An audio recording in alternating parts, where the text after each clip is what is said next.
কখনো কি দেখছস ঈগল ছানা মুরগির খোয়ারে বাস করে? জি সাহেব, দেখছি।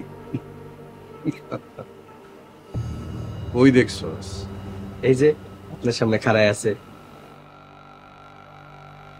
শুনছ মিয়া, কান খুইলা হনো, তুমি যে ঈগল ছানা এটা সবাই জানে। তুমি ঈগল হইবা, উড়বা, আর তুমি আছো মুরগির খোয়ারে। আরে খোয়ার থেকে বাইরে আসো, আকাশ দেখো, আকাশ। এই আকাশ তোমার, এই আকাশে তুমি উড়বা। তোমার মতন শক্তিশালী আর কেউ না। আমি জমিনেই ঠিক আছে।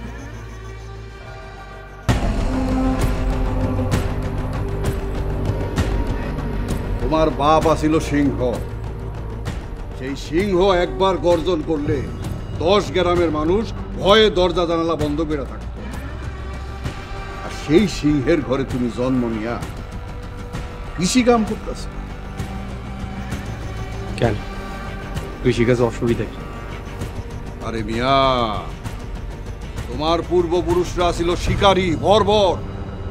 বনের হিংস্র পশু শিকার করাই আসিল তাকে কাম। আমি জানি আপনি আমারে দিয়ে কি করাইবেন, কিন্তু এইসব খুন খারাপই আমারে দিয়া হইব না।